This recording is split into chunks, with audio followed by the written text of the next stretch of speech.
আজকের পার্সেলগুলো রেডি করার জন্য বসলাম। কালকে আসলে বিকাল থেকে আমার মনটা একটু খারাপ।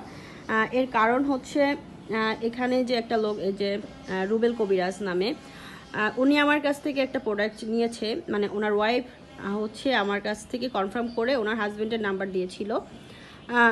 এই নাম্বারে আমি প্রোডাক্ট ডেলিভারি করেছি। ওনার টোটাল চার্জ আসে 1200 টাকার ডেলিভারি চার্জ সহ।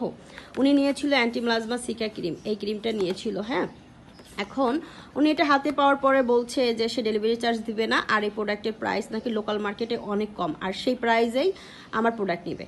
আমি বলছি ভাই ওইটা হচ্ছে ফেক প্রোডাক্ট, আর এটা হচ্ছে অরিজিনাল প্রোডাক্ট। আপনি কেন ফেক প্রোডাক্টের দাম অরিজিনাল প্রোডাক্টের এইভাবে ধরবেন? এভাবে এটা তো হয় না। আমার প্রোডাক্টের প্রাইস অনুযায়ী আমাকে প্রাইস দিয়ে দেন। বলে না, আমি দিব না, আপনারা বিজনেস করেন, এই করেন, মানে উল্টাপাল্টা কথা বলতেছিল। আমি বলছি না, আমার পক্ষে সম্ভব না, আপনি ডেলিভারি চার্জটা দিয়ে দেন। সে ডেলিভারি চার্জটাও দেয় নাই আমাকে। যাই হোক, আমার 100 টাকা লস হয়েছে। আমি এরকম দান করি, সমস্যা নাই। ওনার ব্যবহারটা আসলে আমার ভালো লাগে নাই। হ্যাঁ, এই জন্য আমার আসলে মনটা আজকে একটু খারাপ। তোমরা অনেকেই বলো যে আপু এটা তো বাহিরের মার্কেটে কম, আসলে ওইটা ফেক। আমি তোমাদেরকে হচ্ছে প্রুফ সহ দেখাই।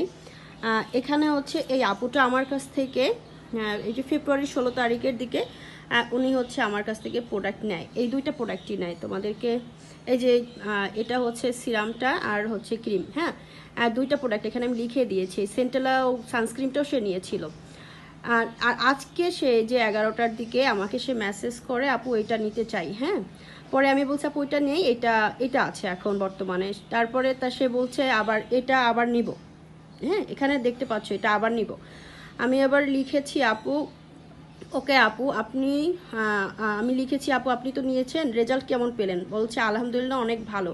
আমি এবার লিখেছি শুনে ভালো লাগলো, তারপর ভালো দেখেই তো আবার নিতে চাই। হ্যাঁ, আপু সুন্দর করে সব কিছু বলছে।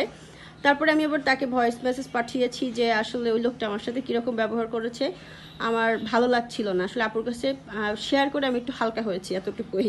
পরে হচ্ছে আপুর সাথে কনভারসেশন হলো আমার। এই তারপরে বলছে আপু আপু বলছে যে এখন পাঠায় দেওয়ার কথা। হ্যাঁ, তো আপু এই দুইটা ক্রিম আমার কাছ থেকে নিয়ে ভালো রেজাল্ট পেয়েছে দেখেই সে কিন্তু আমাকে অলরেডি হচ্ছে আমার বিভিন্ন ভিডিওতেও সে কমেন্ট করেছে যে 100% আপনার প্রোডাক্ট ভালো, ভালো কাজ, 100% কাজ করেছে। এভাবে লিখেছে 100% কাজ করেছে। আমি তোমাদেরকে দেখাই। এখানে হচ্ছে স্ক্রিনশট, আমি আপুর স্ক্রিনশটও রেখেছি। এই যে দেখো, আসলে আপু অনেক অনেক ভালো, আমিও তোমার কাছ থেকে নিয়েছি, 100% ভালো।